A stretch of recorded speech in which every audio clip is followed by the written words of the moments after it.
السلام علیکم۔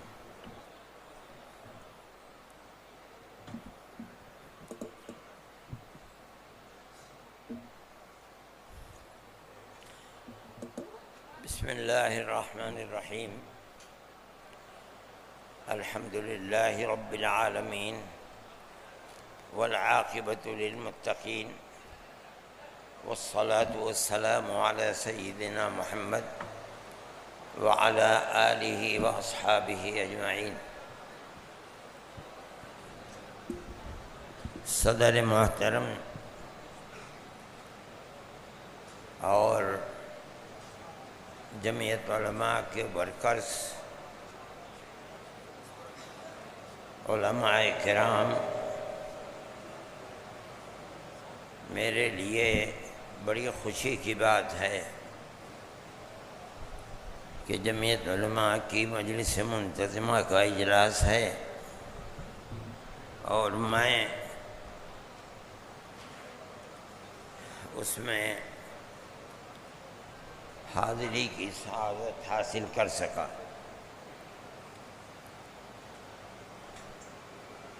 جمعیت علماء ہند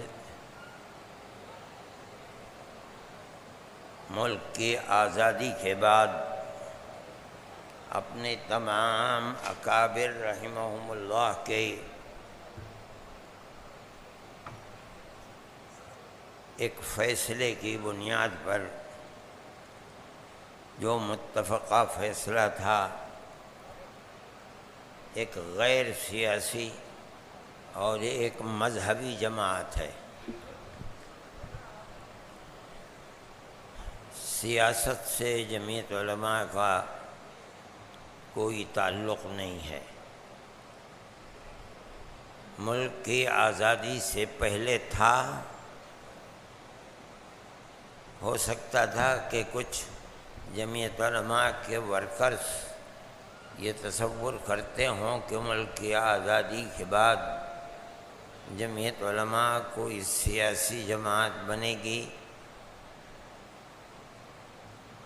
اسمبلی اور پارلیمنٹ کے الیکشن لڑے گی، لیکن سب نے بیٹھ کر متفقہ فیصلہ کر دیا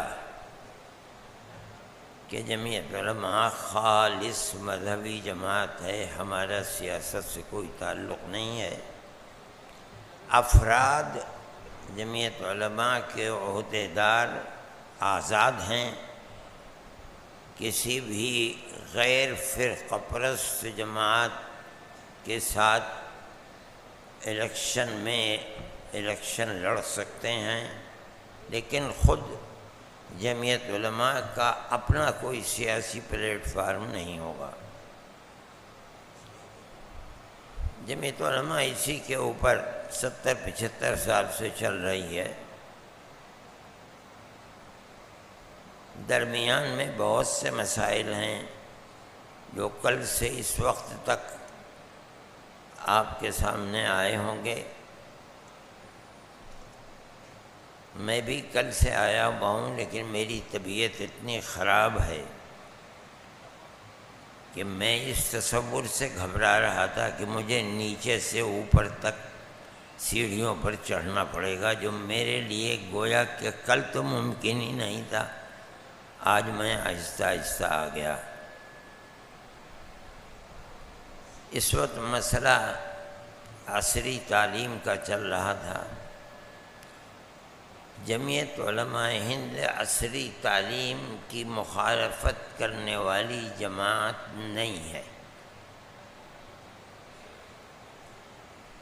جمعیت علماء ہند ملک کی آزادی کے بعد اس کا ایک فیصلہ ہے جو تعلیمی اعتبار سے سب سے پہلا فیصلہ تھا کہ صباحی اور مسائی مکاتب کھولے جائیں۔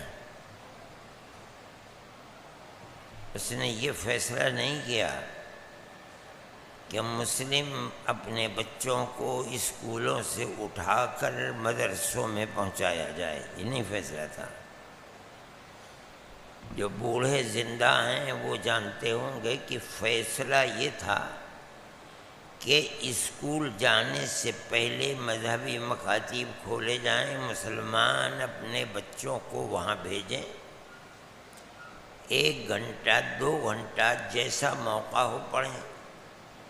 اس وقت نہیں پڑھ سکتے تو شام کے مکاتب ہوں، اس میں گھنٹہ 1.5 گھنٹہ 2 گھنٹہ پڑھیں، جس کا مطلب ہے کہ ہم جس طرح مذہبی تعلیم کے محتاج ہیں اپنے اندر اور اپنی نسلوں کے اندر، اسی طرح ہم دنیا کی تعلیم کے بھی محتاج ہیں۔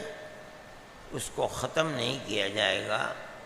ہمیں اگر بہترین مفتی کی ضرورت ہے تو ہمیں بہترین ایڈوکیٹ کی بھی ضرورت ہے، اگر ہمیں بہترین حفظ کرانے والے کی ضرورت ہے تو ہمیں بہترین پروفیسر کی بھی ضرورت ہے۔ ہر میدان کے اندر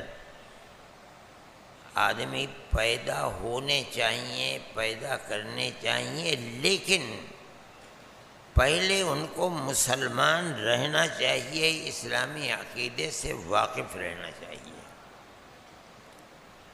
وہ ایڈوکیٹ بن جائیں اور انہیں کلمہ لا الہ الا اللہ محمد الرسول اللہ معلوم نہ ہو، اس کا مطلب یہ ہے کہ یہ آدمی برباد ہو گیا، اس لیے کہ بغیر اس کلمے کے اس کا ایمان پر خاتمہ نہیں ہوگا۔ یہ ایک بڑی بنیادی ضرورت ہے۔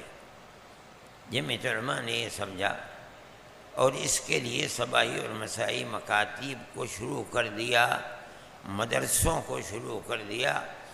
ایسا لگتا تھا کہ جیسے ساری جمعیت علماء اسی پر لگی، جہاں گئے وہاں مدرسہ کھول دیا۔ اپنے اکابر کا یہ طریقہ رہا تھا۔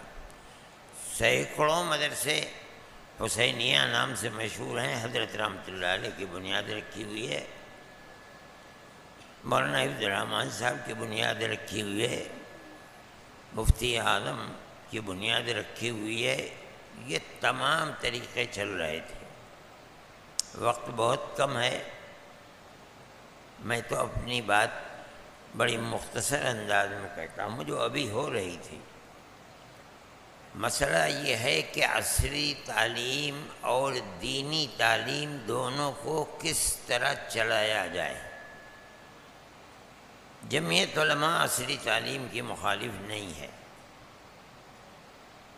لیکن یہ ضرور ہے کہ جمعیت علماء عصری تعلیم، دنیاوی تعلیم خالص ایسی کہ جس کے اندر مسلمان بچہ دین سے نا آشنا اور نا واقف رہے، اس کی مخالف ہے جمعیت علماء۔ اسی لیے صباحی اور مسائی مکاتب کھولے گئے تھے اور ہم آگے بڑھے۔ یہ لگنے لگا کہ اب ان 10 سالوں کے اندر ایسا لگا کہ گورنمنٹ کی یہ پالیسی بنے گی کہ بچہ 14 سال تک پہنچتے پہنچتے ہر بچہ چاہے وہ جہاں بھی رہتا ہو اسے 10ویں کو پاس کرنا ہے، جس کا مطلب ہے کہ عصری تعلیم ہر بچے کے لیے پڑھنا لازمی ہے۔ بغیر اس کے پڑھے ہوئے نہ ہم اس کو عالم سمجھیں گے، نہ گورنمنٹ اسے چھوڑے گی، جس کا مطلب یہ ہے کہ یہ لگنے لگا کہ گورنمنٹ کی پالیسی یہ ہے کہ ہر بچے کے لیے 10ویں تک کی تعلیم حاصل کرنا لازم ہے۔ اب سوال پیدا ہوتا ہے کہ کس طرح ہوگا؟ ہمارا اپنا جو ایک نصاب تعلیم ہے وہ قرآن کے حفظ کے بعد 8 سال کا تعلیم ہے دارالعلوم دیوبند، اور اس کے منہج، اس کے طریقے کے اوپر جو لوگ چلتے ہیں انہیں 8 سال تک اپنی تعلیم کو پورا کرنا ہے۔ کیسے ہو بات؟ دونوں کو جمع کیسے کیا جائے؟ یہ ہم جانتے ہیں اپنے 83 سالہ تجربے کے بعد کہ دونوں ساتھ نہیں چل سکتے، دارالعلوم میں بیٹھ کر ہم نے غور و خوض کیا اور ہم ایک نتیجے پر پہنچے کہ اگر تعلیمی پالیسی وہ ہے کہ ہر بچے کو 10ویں یا 12ویں پاس کرنا ہی کرنا ہے تو دارالعلوم اس سے مستثنیٰ نہیں رہ سکتا. ہمیں اپنے بچوں کو وہاں اس عمر تک 10ویں یا 12ویں پاس کر لینا ہے. تو سوال پیدا ہوتا ہے کہ دنیا کی اس تعلیم اور دینی تعلیم کے ساتھ بچہ پڑھے کیسے؟ آپ حضرات مدرسوں سے فارغ ہیں، آپ حضرات خوب سمجھتے ہوں گے کہ طالب علم بالکل ابتدائی تعلیم یعنی نحو و صرف کی تعلیم کے ساتھ ساتھ دنیا کی تعلیم کو پڑھ کر اپنے آپ کو آگے بڑھا دے، یہ ممکن نہیں ہے. ہمارا جو نصاب تعلیم ہے وہ اس کا متحمل نہیں ہے. کوئی بچہ اپنے اندر ایسا ہنر رکھتا ہو یہ الگ بات ہے. اس لیے ہم نے ایک بات طے کی اور خوب غور و خوض کر کے طے کی اور یہ فیصلہ کر کے طے کی کہ آیا یہ ہو سکتا ہے یا نہیں ہو سکتا. جب ہم اور ہمارے بزرگ عصری تعلیم کے مخالف نہیں ہیں تو عصری تعلیم ایسا شجر ممنوع نہیں ہے کہ وہ مدارس اسلامیہ کے اندر داخل نہیں ہو سکتی. ہو سکتی ہے، ہم اسے کریں گے، لیکن ہم اپنا نظام تعلیم ایسا بنائیں گے کہ بچہ حفظ ناظرہ قرآن پڑھتا ہے، حفظ قرآن کرتا ہے، پھر اس کے بعد دور کرتا ہے، پھر اس کے بعد وہ فارسی پڑھتا ہے، فارسی کے سال جماعت کو پورا کر کے اب اس کے بعد وہ میزان میں داخلہ لیتا ہے. کم از کم 3 ساڑھے 3 سال اس کو ناظرہ اور حفظ قرآن میں لگ جاتے ہیں. عام طریقے پر دور میں 1 سال اس کو لگتا ہے قرآن حفظ کا. پھر دارالعلوم دیوبند کے اندر 3 سال 5 سال کا ہے، لیکن میں کہتا ہوں اور مدرسوں فارسی کے 3 سال پورے کرتا ہے. پھر اس کے بعد وہ عربی کے اندر آتا ہے. ہم یہ جانتے ہیں اور چونکہ ہماری زندگی گزری ہے اسی تعلیم میں کہ بچہ عربی درجات میں اور خاص طریقے پر ابتدائی 3 سالوں کے اندر ان کی ایسی اہمیت ہے کہ اگر طالب علم ابتدائی 3 سالوں میں کمزور رہ گیا یعنی نحو و صرف کی تعلیم میں اس کو دسترس نہیں ہوئی تو کوئی بھی پڑھانے والا پڑھا دے وہ اپنی زندگی میں تعلیمی اعتبار سے کامیاب نہیں ہو پائے گا. جسے معلوم نہیں کہ فاعل کیا ہے، مفعول کیا ہے، مفعول فی کیا ہے، مفعول بھی کیا ہے، حال کیا ہے، ذوالحال کیا ہے، موصوف کون ہے، صفت کو، کس طرح سے وہ قرآن کو سمجھے گا اور کس طرح وہ حدیث کو سمجھے گا. ہم نے بیٹھ کر کے یہ طے کیا کہ ہمیں اپنا نظام تعلیم ایسا بنانا چاہیے کہ ہم بچے کو میزان شروع کرنے سے پہلے 10ویں پاس کرا دیں. جب وہ عربی شروع کرے اور میزان کو شروع کرے تو اب اس کے ساتھ عصری تعلیم نہیں ہوگی. اس کو لے کر کے ہم آخر تک لے کر کے چلیں گے. جو پڑھے گا اس نہج پر پڑھے گا اور دارالعلوم اسی نہج پر اس کو لے کر آگے بڑھے گا. ہم یہ سمجھتے ہیں کہ عام طریقے پر حفظ قرآن کے بعد جو عربی کلاسیں شروع کر دی جاتی ہیں یہ بچے 10ویں پاس کر کے آئیں گے، ان میں زیادہ شعور ہوگا سمجھنے کا.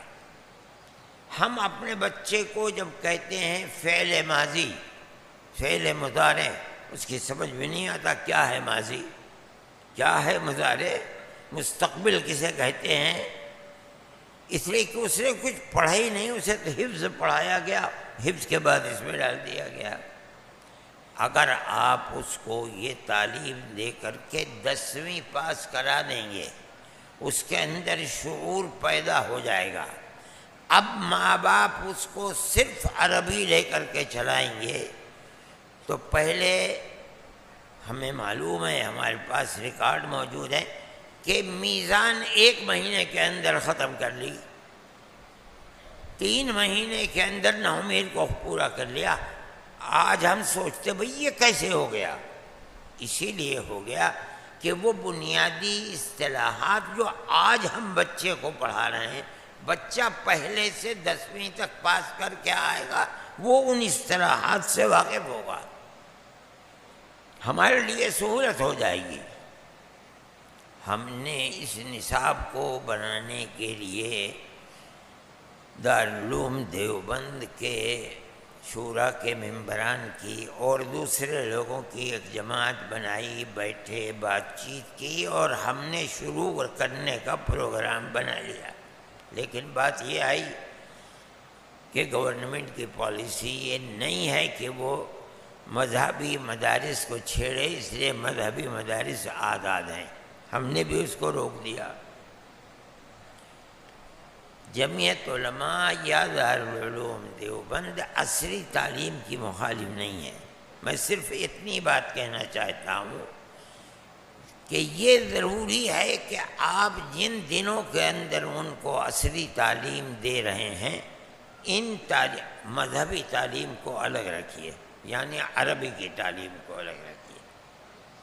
ان کو دونوں کو اگر ساتھ لے کر چلیں گے تو آپ کا بچہ مذہبی تعلیم کے اندر کبھی پختہ نہیں ہو پائے گا، اور قرآن اور حدیث کو، فقہ کو سمجھنے کے لیے یہ ضروری ہے۔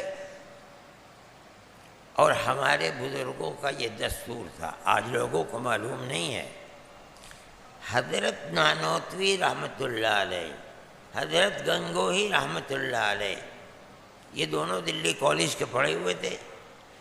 دارالعلوم دیوبند کا نصاب وہ پرانا، ان کے زمانے میں عربی اور میزان شروع کرنے سے پہلے آپ کو تعجب ہوگا 8 سال کا نصاب تعلیم تھا، میں نے اپنی آنکھوں سے دیکھا ہے۔ یعنی میزان میں داخل ہونے سے پہلے دارالعلوم دیوبند میں 8 سال کی تعلیم دی جاتی تھی۔ اس کے اندر جغرافیہ اور خاص طریقے کے اوپر ایسا حساب تھا کہ آج 12ویں کا طالب علم اس حساب کو نہیں جان سکتا، پورا نہیں کرے گا، اتنا مضبوط۔ اور اقلیدس، جس کو آج طریقے پر لوگ جانتے بھی نہیں، اقلیدس ہوتی، اقلیدس کی جب میں نے پڑھا ہے تو 55 شکلیں حفظ کرائی جاتی تھیں، میں نے خود 55 شکلیں حفظ کی ہیں۔ آج اقلیدس کو لوگ جانتے بھی نہیں، کوئی نام اور انگریزی نام ہوگا، اسلام سے لوگ واقف نہیں ہیں۔ اتنا کامل اور مکمل دنیا کا نصاب تھا، 8 سال کا نصاب تعلیم۔ میرے زمانے تک جب میں پڑھتا تھا کم کر کے اسے 5 سال کا کر دیا گیا تھا، پھر میرے پڑھنے کے بعد گھٹا کر کے 3 سال کا کر دیا گیا۔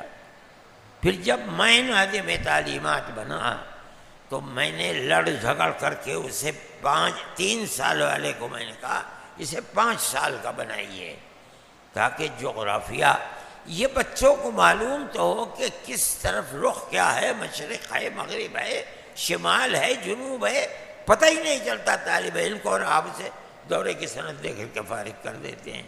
پھر اسے 5 سال کا کرایا۔ میں یہ کہتا ہوں جمعیت علماء کی یہ تحریک بہت اچھی تحریک ہے کہ بچوں کو دنیاوی تعلیم سے ناآشنا نہ رکھا جائے، لیکن میں ان مدارس کو جو مدارس عربیہ ہیں یہ کہتا ہوں پڑھائیے، آپ ضرور پڑھائیے۔ دارالعلوم میں اگر ہماری زندگی کے اندر ایسا کوئی موقع آیا کہ دارالعلوم میں عصری تعلیم کا ہونا ضروری ہو گیا، اور اسی طریقے پر کہ 10ویں تک پہنچتے پہنچتے یا 12ویں تک 14 سال کی اس کی عمر ہونی چاہیے، ہم انشاءاللہ دونوں نصاب الگ الگ کریں گے۔ جب تک یہ نصاب ہے اس وقت تک عربی شروع نہیں ہوتی۔ جب عربی شروع ہو جائے اب طالب علم صرف قرآن و حدیث اس کے مبادیات کو پڑھے گا، اب اس کا تعلق دنیاوی تعلیم سے الگ ہے، تاکہ ہمیں بہتر سے بہتر مفتی مل سکے، ہمیں بہتر سے بہتر محدث مل سکے، ہمیں بہتر سے بہتر قرآن کے معانی کو پڑھانے والا مل سکے۔ اگر آپ ان دونوں کو ملا دیں گے تو ہر علم کی اپنی پہچان ہے، اس کے انجام اور نتائج ہیں۔ عصری تعلیم پہلا نمبر لے گی، مذہبی تعلیم دوسرا نمبر لے گی، مدارس کی جڑ کو نقصان پہنچے گا۔ یہ ہمارا ایک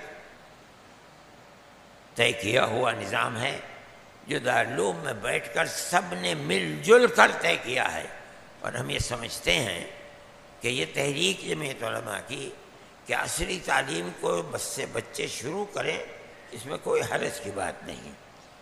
حفظ قرآن کے ساتھ یہ تعلیم چل سکتی ہے، اس لیے کہ حفظ کا مسئلہ صرف رٹنے کا ہے، سمجھنے کا نہیں ہے۔ جب آپ عربی کے اندر گئے اب رٹنے کا مسئلہ، اب سمجھنے کا مسئلہ ہے۔